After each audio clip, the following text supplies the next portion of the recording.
Welcome back to Kingdom Recap channel. Today I have a new movie recap to show all of you. The title of the movie is Tomorrow War. So, let's get started. The movie started in 2022. Dan Forrester, a teacher of biology, fails to get a job at a prestigious research center.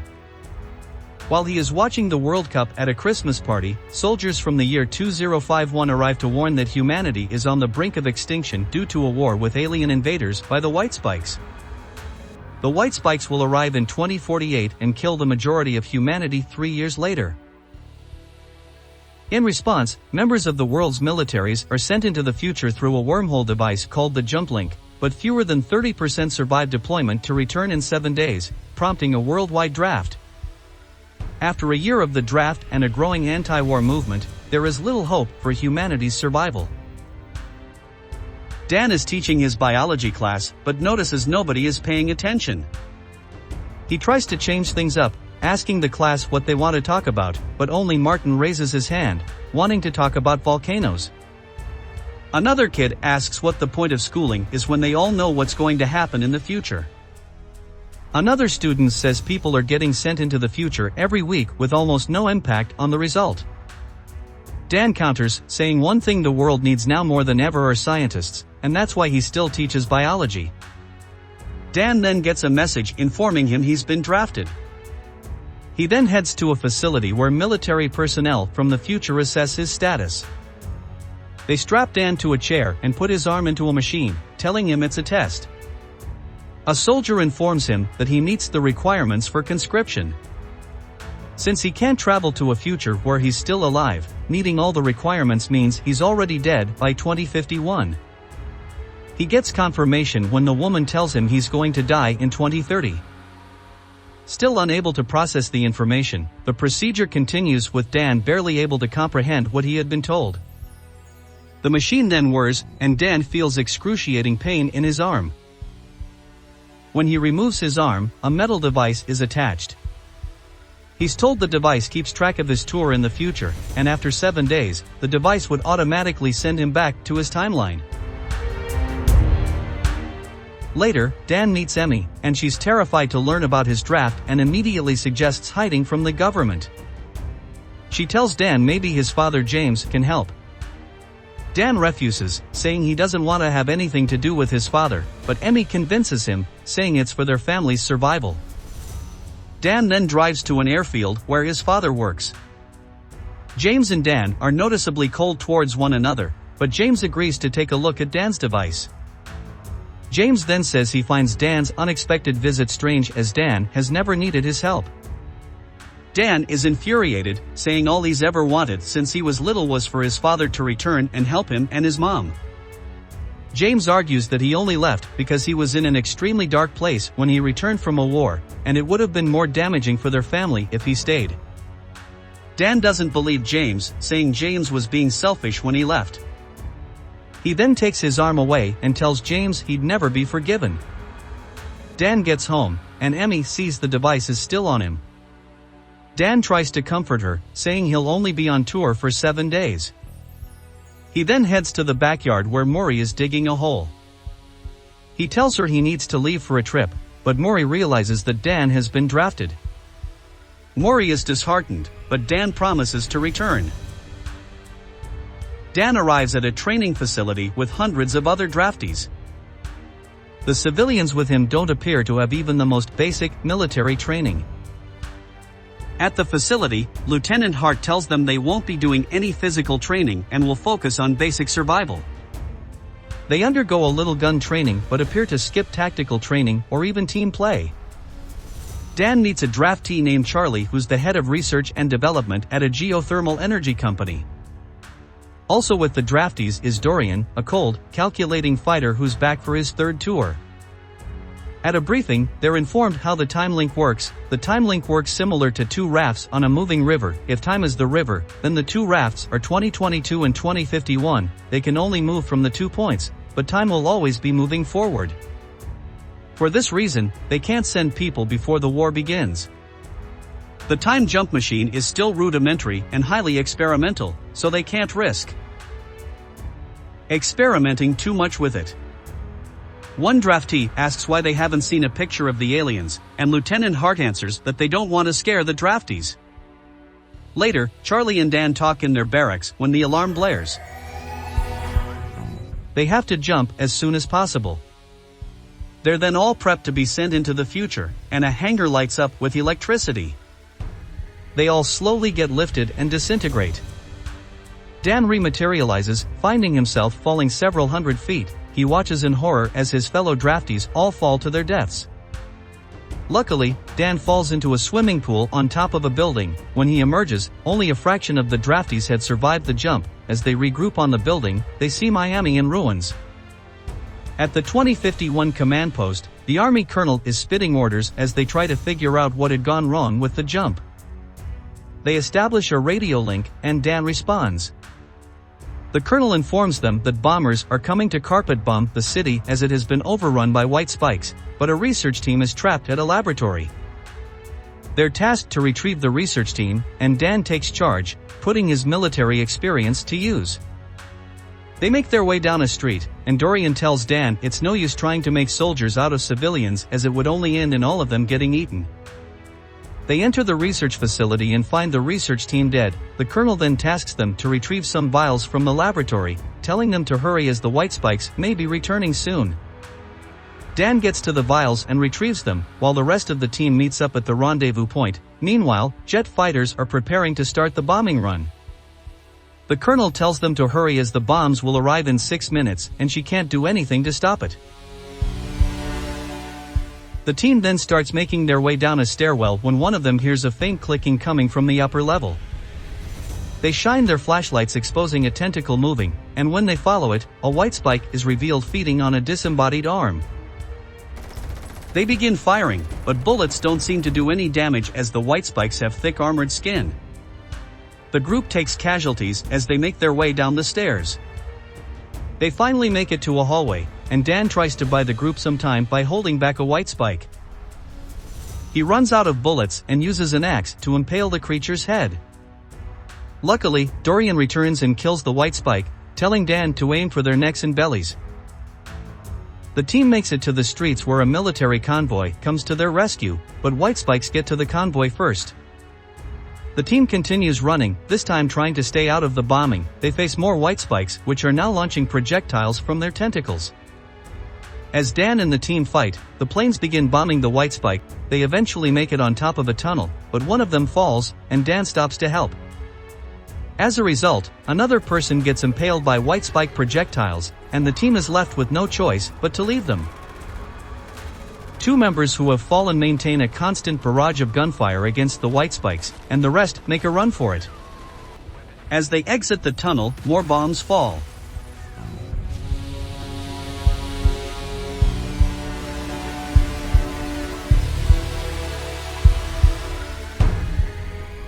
Dan awakens in a military base with Charlie. They meet with Dorian and find out they're the only ones who survived. Dan later meets with the colonel overseeing operations and discovers she's also surnamed Forrester. Dan asks where her ancestors are from, curious to know if they're related, and the colonel says they have the same ancestors.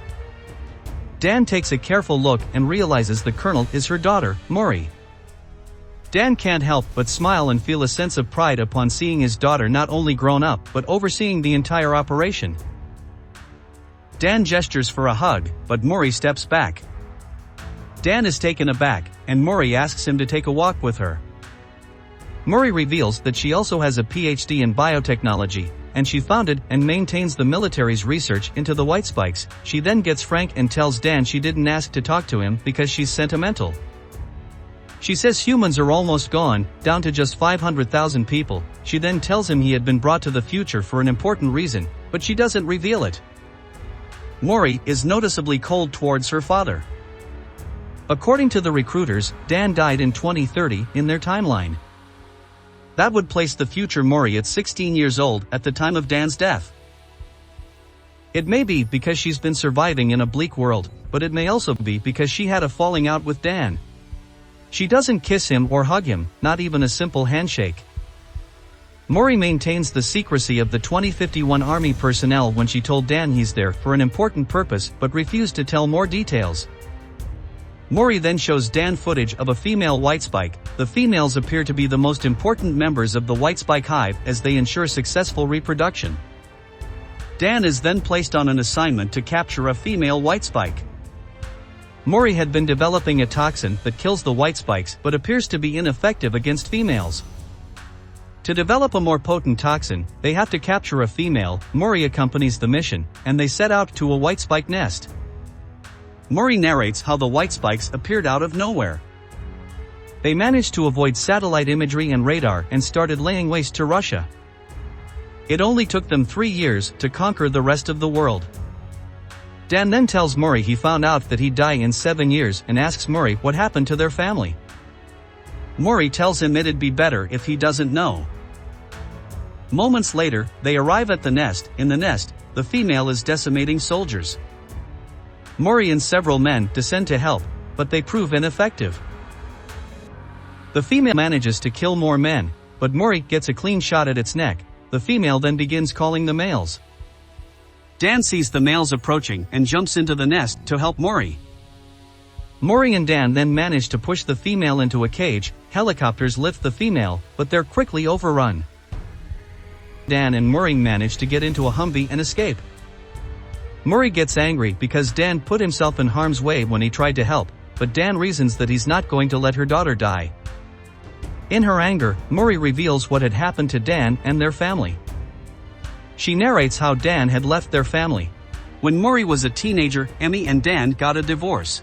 Dan is in complete disbelief. He knows he'd never leave Emmy or Maury. On Maury's 16th birthday, she got a call that Dan had been in a car accident. She got to the hospital and held him in her arms as he died. As Maury sobs, Dan is left speechless. They're later brought to a floating military base surrounded by mines and dozens of ships. This facility houses the time jump machine and appears to be humanity's last remaining stronghold. Maury's revelation seems like an extremely unlikely occurrence. Dan upheld his family over everything as knows firsthand how it feels to be left alone through James. There's a possibility that the Dan in her timeline could be a different Dan. They are potentially not from the same continuity at all. Something to remember is that the military in 2022 is already heavily crippled. They already have a 30-year head start over the whitespikes, something the 2051 world didn't have. Dan later goes to the lab with the female whitespike where Maury is developing a toxin. Dan helps Maury with the experiments, and he asks how they'll deploy the toxin if ever they synthesize it successfully. Maury says she has a solution but refrains from telling unless they create the toxin. Dan says he's proud of her, but Maury doesn't acknowledge it. Another day passes, and Dan asks what his purpose is, alluding to what Maury said earlier.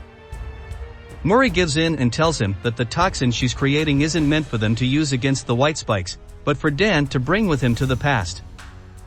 Dan is in disbelief, realizing that Maury is asking him to abandon the future and prevent the war from ever happening. Dan agrees to take the toxin back, but says he'll come back for her. A computer rings, indicating that the toxin has been successfully synthesized, and they rush to get the vial. Suddenly, the female whitespike awakens and begins calling the males. Outside, an army of whitespikes descends upon the human stronghold. Dan and Maury are now in a race against time to keep the vial of toxin and Dan safe long enough for him to be transported back. Maury's plan was never to save the future or win the war, but to prevent it from happening altogether. Only if the rest of the military had the same mindset, countless numbers of civilians could have been spared. It seems that only Maury had the idea to strengthen and give better resources to the past to prepare them for a future war. This seems like the most logical thing to do, as it would give the people in 2022 a huge advantage over the whitespikes. The only thing left to do now is to ensure Dan is successful in making the jump back. Whitespikes swarm the facility, and Dan and Maury cut through the engine room to get to the helipad. They find themselves surrounded but manage to make progress, shooting and killing everything in their way. They make their way down a platform, but Maury gets impaled with a spike. Dan takes Maury, and they limp their way to a second helipad. Maury tells Dan he has to leave her, but he refuses. Maury then apologizes for treating Dan harshly. She sobs and tells him she's happy to see him as he was when she was a kid. Maury confesses that humanity was never going to win the war, and the only way to defeat the White Spikes is to kill them before they ever get the chance to multiply. The bridge collapses, and Maury falls, but Dan catches her. Maury loses her grip and falls into a pool of White Spikes. Dan dives after her, but the time link activates and he's transported back to 2022. As he gets his bearings, he sees Hart. He tells them to take the toxin, mass-produce it, and have it sent back to the future, but Hart tells him the time link is offline and they can no longer travel through time. He's surprised to see Charlie next to him, who says he survived by hiding. Dan arrives back home and sees Maury again. Dan looks disturbed at first, acting like he'd seen a ghost, but he gets on his knees and hugs the little girl. Dan getting back to his timeline and seeing Maury young again must have been surreal. Seeing his daughter young again after he'd just seen her fall to her death must be extremely relieving and terrifying at the same time. Later that night, Dan speaks to Emmy, and he tells her everything. He narrates how they created a toxin, and how the White Spikes seemingly appeared out of nowhere. Emmy then poses the idea that the White Spikes may have been here longer but were undetected. Dan realizes the same thing and decides to call Dorian. Dan meets with Dorian and Charlie. Charlie takes a look at the White Spike claw Dorian keeps and determines that the claw has volcanic ash not from Russia, but Asia. To know how this happened, they need a volcano expert, so they turn to Martin, Dan's student. Martin says the only way for ash from Asia to get into the White Spikes in Russia is for it to happen during the Millennium Eruption when a volcano on China's border erupted in 946 AD. Martin takes a computer and shows them the biggest glacier in Russia where scientists drilled and found ash from the Millennium Eruption. Dorian asks why the White Spikes dug so deep, and Charlie and Dan realize that the aliens didn't dig down, but dug themselves up. They concluded that the White Spikes had landed on Earth eons ago, but remained frozen. Martin puts up a simulated ice melt for the year 2048, it shows the glacier melting completely. They realize that the White Spikes had just thawed when they attacked. Knowing the government wouldn't support their claims, the group heads to James and tells him what they intend to do. He agrees, saying they'll take an old military plane he has in the hangar. They begin loading up and Lieutenant Hart arrives with the toxins. She says she's happy to help as she's worked closely with Maury too. It's a little perplexing how out of everyone on the planet, it was Emmy who realized that the White Spikes could have arrived earlier. Several hours later, they're in the Russian Alps. They arrive in an area that has a strange effect on their navigation devices. They then decide to blow up the ice to uncover what's underneath. They make their way into a cave and find a massive ship stuck in the ice. They enter the ship, finding themselves in the cockpit, but the alien they find doesn't resemble the White Spikes. Dan realizes the aliens didn't land, but crashed. They explore further and find pods filled with White Spikes. They begin injecting the pods with toxins, and the White Spikes begin convulsing and melting. The rest of the White Spikes begin waking up and several manage to run away. They all split up with Dan, James, and Charlie heading out to kill the White Spikes who've made it out of the ship, while Dorian, Hart, and the rest of the team hunt the White Spikes in the ship. Hart discovers an entire colony of White Spikes awakening, and Dorian decides they have to blow the entire ship up. He laces the ship with several packs of explosives, and as Hart gets swarmed, Dorian detonates the bombs. The entire glacier erupts into flames, killing all the White Spikes. Dan meets with James and Charlie, finding out a female is still alive. They decide to split up to hunt it, and James finds tracks. He baits the female and starts shooting it, but it keeps running towards him. As the female pounces, Dan comes just in time, smashing his snowmobile into the female. They then begin shooting the creature, hitting it in the neck and pushing it towards a cliff. The female disappears, and comes up behind them, splitting the two. It runs to Dan, but he manages to stab its mouth. James comes up and gouges its eyes out. The blinded female pins Dan down, but James cuts his hand, attracting it. The female runs to James, but Dan grabs onto it at the last second, slashing its neck open. He then takes the toxin and smashes it into the creature's mouth. The female then staggers back and falls to its death. Time passes and news of the events on the Russian glacier spread. The alien threat, as it appears, for now, has been neutralized. Dan returns to his family, and he finally introduces James to Maury. As he hugs his wife and his daughter, he realizes that the future he had seen has been erased. Now, humanity has a chance to write its own tomorrow. Thanks for watching. Please hit the subscribe button for new videos.